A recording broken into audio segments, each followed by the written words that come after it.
What's good, YouTube? It's your boy, Blue Blood Sports TV, back at y'all with another one.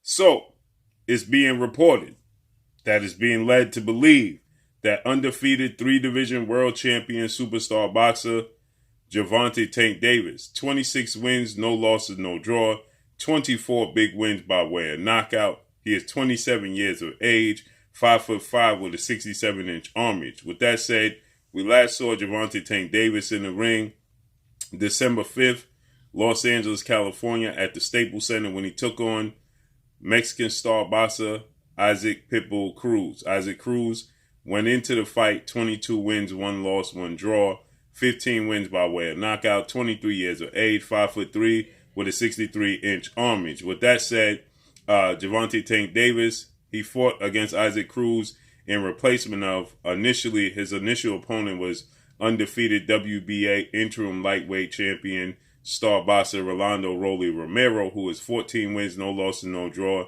12 wins by way of knockout. He is 26 years of age, 5'8" with a 68-inch arm reach, but he faced some very serious alleged allegations against him, which saw him have to be removed from the fight, and Isaac Pitbull Cruz replaced Rolando Rolly Romero the December 5th showdown.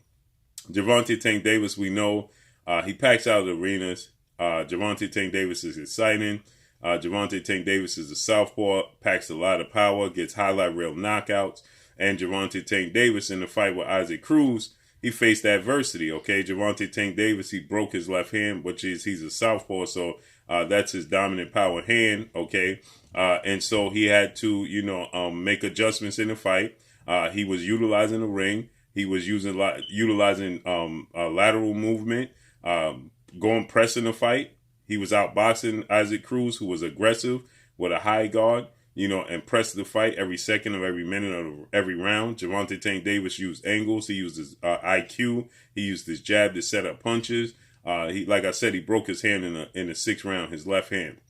With that said, Gervonta Tank Davis now is being pegged as the next great American pay-per-view superstar, okay, on deck to replace former Olympic bronze medalist, former reigning WBC American heavyweight world champion superstar boxer Deontay the Bronze Bomber Wilder. Deontay Wilder is right now at a record of 42 wins, 2 losses, 1 draw, 41 big wins by way of knockout. He is 36 years of age, 6'7" with an 83-inch arm reach. We last saw him in the ring in a trilogy match against his biggest rival, undefeated 2-time heavyweight world champion British superstar boxer Tyson the Gypsy King Fury, who is now 31 wins, no losses, 1 draw, 22 big wins by way of knockout, 6'9" with an 85-inch arm reach at 33 years of age. So the last fight, the trilogy, was exciting. It was an instant classic.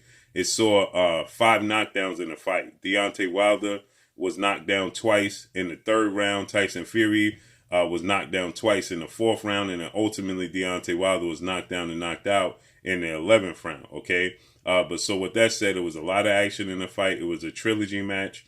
In the first fight, Tyson Fury hit the deck twice. In the second fight, Deontay Wilder hit the deck twice and was ultimately got a TKO loss to Tyson Fury. And then we know the instant classic in the trilogy, okay? So Deontay Wilder, he didn't get a lot of his roses while you could smell them, so to speak, allegedly.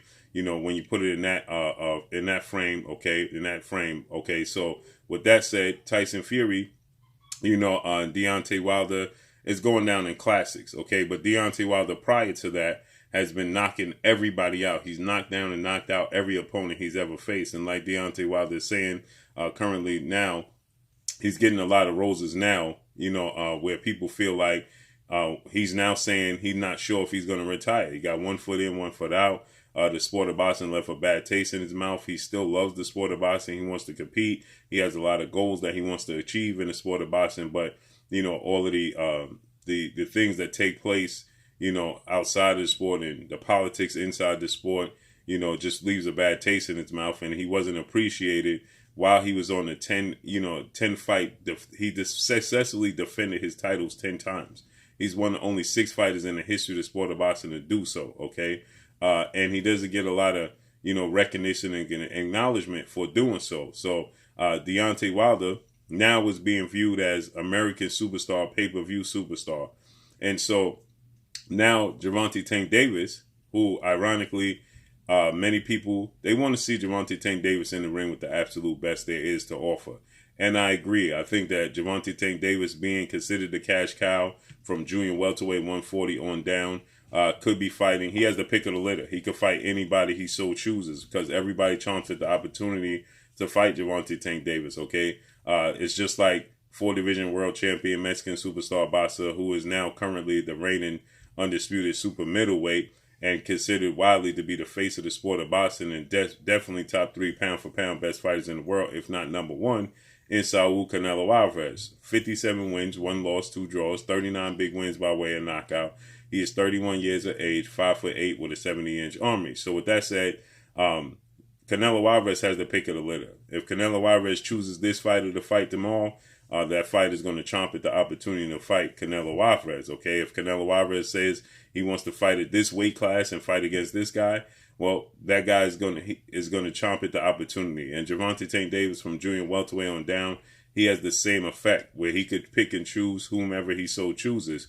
And a lot of the fan base and a lot of the boxing pundits and media, they feel like Gervonta Tank Davis and his promoter, legendary retired Hall of Fame iconic superstar boxer Floyd Money Mayweather, who's the founder of Mayweather Promotions with CEO Leonard Ellaby, are picking and choosing the path of least resistance, okay? And so the biggest name on his resume is 4-division world champion Mexican superstar boxer Leo Santa Cruz, in which he brutally knocked Leo Santa Cruz out. But immediately everybody points to Leo Santa Cruz being a 122-pounder that ballooned up in weight to challenge Gervonta Tank Davis, okay? Leo Santa Cruz was daring to be great, very rangy, 5'8", 5'7.5", with a 70-inch arm reach. So he's a rangy guy, rangy boxer. He just had a beautiful victory in his last fight, February 5th, 2 Saturdays ago. So, Leo Santa Cruz is definitely a first ballot Hall of Famer. And Gervonta Tank Davis brutally knocked him out. But when you're picking guys like Rolando Rolly Romero, the fans are not happy about that because Rolando Rolly Romero has not proven himself, okay? He has not had any marquee big fights, okay? He's not a world champion officially. So choosing Rolando Rolly Romero because he's a stablemate and it's an in-house fight, people don't approve of that, okay? When he replaced Rolando Romero with Isaac Pitbull Cruz, the fans wasn't happy with that. They feel like there's much better options to choose from than Isaac Pitbull Cruz. Now, Isaac Pitbull Cruz, he put up a very valiant effort. He put up a, unexpected performance. But yet, in my opinion, I thought Gervonta Tank Davis won the fight easy, 9 rounds to 3, 8 rounds to 4. I thought that Gervonta Tank Davis' brilliance, his IQ, his boxing ability showed up big time on the big stage, and he made adjustments and he dominated the fight, okay? And so with that said, Gervonta Tank Davis is known for his power. So because he didn't knock down or knock out Isaac Cruz, many people felt like he lost the fight, okay? I didn't think he lost the fight, but nonetheless, his star power stayed intact. He sold out the Staples Center. He sells out arenas when he's in Atlanta, Georgia. He sells out everywhere he goes, okay? And he's exciting. He knocks out all his opponents, a la Deontay Wilder. He knocked down and knocked out all his opponents, okay?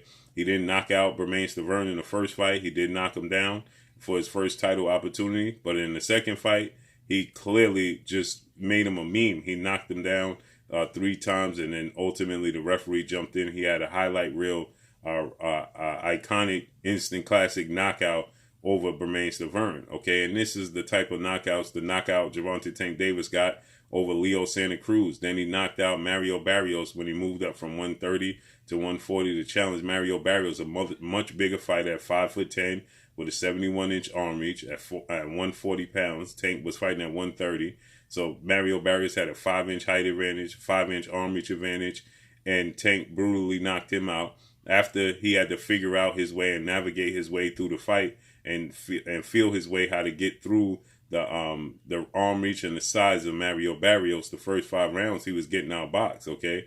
But in the second half, he found a way. He clipped Mario Barrios and knocked Mario Barrios out. So Gervonta Tank Davis agrees and says, yeah, for sure. He's the next Deontay Wilder, the next great American pay-per-view superstar, and I agree, okay? But we want to see him in there with the best. There's fights out there like at 140. He fights at 3 separate weight classes. So at 130, you got Oscar Valdez, Miguel Bichel, Shakur Stevenson, Christopher Colbert, guys of that nature at 130. And 135, obviously, there's huge names there.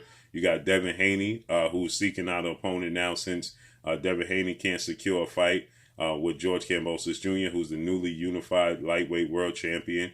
Vasil High-Tech Lomachenko is a fight people wanted to see. Teofimo Lopez is now moving up to 140. So you got at 140, you got a plethora of guys there. Regis Prograis, Josh Taylor's the undisputed champion there, but he's moving out the division.